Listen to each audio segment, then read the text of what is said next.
হরে কৃষ্ণ। আজ 21শে পৌষ 1430 ও ইংরেজি 7ই জানুয়ারি 2024 সফলা একাদশী। এই সফলা একাদশীর দিনে আমি শ্রীমদ্ ভাগবতম পাঠ করছি। আজ আমি পাঠ করব শ্রীমদ্ ভাগবতমের 2য় স্কন্দ 5ম অধ্যায় সর্বকারণের কারণের শ্লোক 18, 19 ও 20। অডিওর শুরুতে আমার সকল ভক্তিমতী মা ও ভক্তবৃন্দের কাছে আমার করজোড়ে নিবেদন, আপনারা অতি শীঘ্রই খুব তাড়াতাড়ি করে আমার এই জীবনের পূর্ণতা চ্যানেলটির প্রত্যেকটা অডিও শুনুন এবং আপনারা অবশ্যই আমার এই চ্যানেলটির প্রত্যেকটি অডিওতে লাইক, কমেন্টস ও সাবস্ক্রাইব করার মাধ্যমে এই চ্যানেলের সকল অডিওর রিচ বাড়িয়ে দিন। ইদানিং জীবনের পূর্ণতার এই যে চ্যানেলটি, আধ্যাত্মিক চ্যানেল ভাগবত পাঠের চ্যানেলটির রিচ অনেক কমে গেছে, যার ফলে চ্যানেলটির সকল অডিও বেশি দূর পৌঁছাতে পারছে না। তাই আপনাদের কাছে আমি সাহায্য চাইছি। আপনারা নিজ গুণে আমার এই জীবনের পূর্ণতা চ্যানেলটিকে সাবস্ক্রাইব, লাইক, কমেন্টসের মাধ্যমে ও শেয়ারের মাধ্যমে অতি দ্রুত সকলের কাছে পৌঁছে দেওয়ার ব্যবস্থা করুন। আপনারা ছাড়া এই কৃপা আমাকে কে করবে। শ্লোক 18। নারায়ণ হে নারায়ণ ভব ভয় হরণম নারায়ণ। শ্লোক 18। সত্যং রজস্তম ইতি নির্গুণস্য গুণাস্ত্রয় স্থিতি স্বর্গ নিরোধেষু গৃহীতা মায়য়া বিভো। অনুবাদ: পরমেশ্বর ভগবানের স্বরূপ শুদ্ধ, চিন্ময় এবং তার সমস্ত জড়গুণের অতীত। তথাপি জড়জগতের সৃষ্টি, পালন এবং ধ্বংসের জন্য তিনি তার বহিরঙ্গা শক্তির মাধ্যমে সত্য, রজ এবং তম নামক প্রকৃতির 3টি গুণ স্বীকার করেন।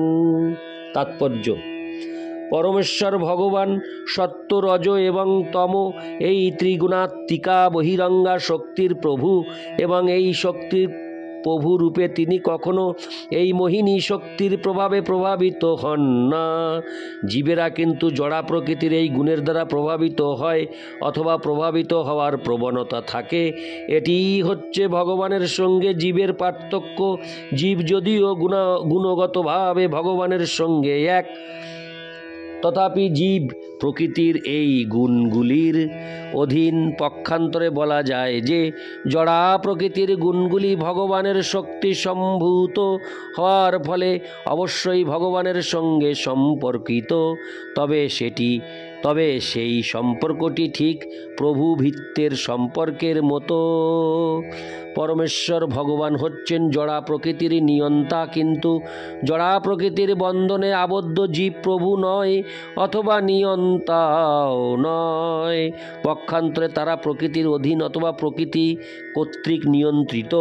প্রকৃতপক্ষে ভগবান তার অন্তরঙ্গা শক্তি বা চিৎ শক্তির প্রভাবে নিত্য প্রকাশিত, ঠিক মেঘমুক্ত আকাশে সূর্য বা সূর্যকিরণের মতো। কিন্তু সূর্য যেমন আকাশে মেঘ সৃষ্টি করে, ঠিক তেমনি ভগবান জড়া প্রকৃতিকে সৃষ্টি করেন। সূর্য যেমন কখনোই মেঘের দ্বারা প্রভাবিত হয় না, তেমনি অনন্ত ভগবানও তার অসীম ব্রহ্মজ্যোতিতে সাময়িকভাবে প্রকাশিত নগণ্য জড়া শক্তির দ্বারা কখনো প্রভাবিত হন না। ইতি শ্লোক 18। শ্লোক 19। কার্য কারণ কর্তৃত্বে দ্রব্য জ্ঞান ও ক্রিয়াশ্রয়া বধন্তি নিত্যদা মুক্তং মায়িনং পুরুষং গুণা। হরে কৃষ্ণ। অনুবাদ: প্রকৃতির এই 3টি গুণ দ্রব্য, জ্ঞান এবং ক্রিয়ারূপে প্রকাশিত হয়ে নিত্য শাশ্বত জীবকে তার সমস্ত কার্যকলাপের জন্য দায়ী করে তাকে কার্য এবং কারণের বন্ধনে আবদ্ধ করে। আমি অনুবাদটি আরেকবার পাঠ করছি। প্রকৃতির এই তিনটি গুণ দ্রব্য, জ্ঞান এবং ক্রিয়া রূপে প্রকাশিত হয়ে নিত্য শাশ্বত জীবকে তার সমস্ত কার্যকলাপের জন্য দায়ী করে তাকে কার্য এবং কারণের বন্ধনে আবদ্ধ করে। তাৎপর্য: ভগবানের অন্তরঙ্গা এবং বহিরঙ্গা শক্তির মধ্যবর্তী হওয়ার ফলে নিত্য শাশ্বত জীবকে ভগবানের তটস্থা শক্তি বলা হয়। প্রকৃতপক্ষে জীবের জড়া প্রকৃতির বন্ধনে আবদ্ধ হওয়ার কথা নয়, কিন্তু জড়া প্রকৃতির উপর আধিপত্য করার ভ্রান্ত অভিমানের ফলে সে এই শক্তির দ্বারা প্রভাবিত হয়ে জড়া প্রকৃতির তিনটি গুণের বন্ধনে আবদ্ধ হয়। ভগবানের এই বহিরঙ্গা শক্তি ভগবানের সঙ্গে জীবের নিত্য সম্পর্কের বিশুদ্ধ জ্ঞানকে আচ্ছাদিত করে এবং এই আবরণ এতই গভীর যে মনে হয় যেন বদ্ধ জীব চিরকাল অজ্ঞানের অন্ধকারে আচ্ছন্ন। ভগবানের বহিরঙ্গা শক্তি মায়ার প্রভাব এমনই অদ্ভুত যে মনে হয় যেন জড় জগৎ থেকে সব কিছু উদ্ভূত হয়েছে। জড়া প্রকৃতির আবরণাত্মিকা শক্তির প্রভাবে জড় বৈজ্ঞানিকরা জড় জাগতিক কারণের ঊর্ধ্বে দর্শন করতে পারে না, কিন্তু প্রকৃতপক্ষে জড় জগতের প্রকাশের পিছনে রয়েছে অধিভূত অধ্যাত্ম এবং অধিদৈব ক্রিয়া, যা তম গুণের দ্বারা আচ্ছন্ন বদ্ধ জীবেরা দর্শন করতে পারে না। অধিভূত প্রকাশের ফলে জড়া এবং ব্যাধি সমন্বিত জন্ম মৃত্যুর চক্রে জীব আবর্তিত হয়। অধ্যাত্ম প্রকাশের ফলে চিন্ময় আত্মা জড়জগতের বন্ধনে আবদ্ধ হয় এবং অধিদৈব প্রকাশের ফলে জীব প্রকৃতি কর্তৃক নিয়ন্ত্রিত হয়। এইগুলি জড় জগতে আবদ্ধ অভিনেতার কার্য, কারণ এবং কর্তৃত্বের প্রকাশ। এগুলি বদ্ধ অবস্থার অভিব্যক্তি এবং যে বন্ধন থেকে মুক্ত হওয়াই জীবের সর্বোত্তম প্রাপ্তি। ইতি শ্লোক 19। শ্লোক 20।